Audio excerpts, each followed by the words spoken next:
Ділюся з вами своєю новою роботою, при виконанні якої я використала один із найпростіших та надзвичайно популярних швів.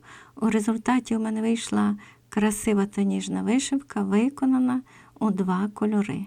Найкраще вітання, шановні поціновувачі ручної вишивки. Важливим моментом є те, що цю вишивку можна виконати будь-яких розмірів, і вона може бути використана як для створення кайми, так і для заповнення фону певної частини виробу. Тобто кількість рядочків із повторюваними елементами можна виконувати без обмежень. Особливістю цієї вишивки є просте виконання, яке ґрунтується на шві уперед голкою, при якому я спершу виконую контур елемента через один стібок. Тоді повертаюсь у зворотній бік і доповнюю вишивку пропущеними стібками, одночасно заповнюючи внутрішню частину елемента. Зважаючи на те, що узор складається із простих, повторюваних елементів, вам потрібно самостійно визначити місце, з якого варто розпочати вишивку у залежності від мети вишивання. Для одного стібка я враховую 2 нитки тканини. Це основна вишивка, яку я виконала темним кольором ниток. Також я доповнила цю вишивку швом із дірочкою посередині, заповнюючи внутрішню частину елемента, використавши світлий колір ниток. Таким чином я показую виконання елементів, які присутні у цьому узорі. Ці кроки дуже добре видно на відео і ви легко зможете їх відтворити.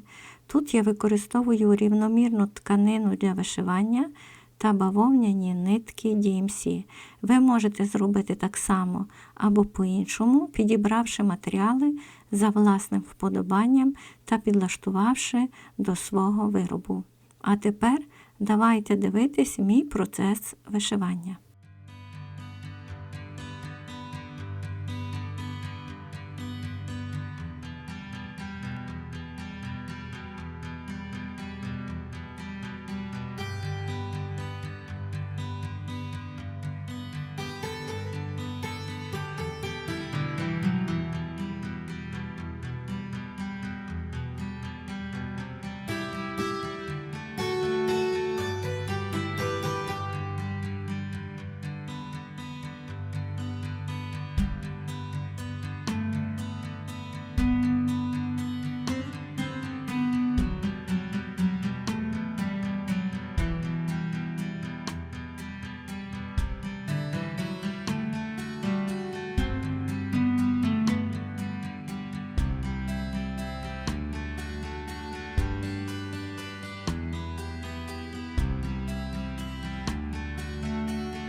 Надіюся, вам сподобався мій метод вишивання, тож спробуйте і ви у такий спосіб прикрасити свої вироби. Добре було б спершу спробувати це виконання на маленькому клаптику тканини, на якому є намір вишивати, щоб побачити, яким буде кінцевий результат. Разом з вами вишивала Оксана Благута. Приєднуйтесь до мене і творіть разом зі мною. У мене ще є багато цікавих ідей, які я маю намір показати вам. Дякую за перегляд. Зробіть цю красу.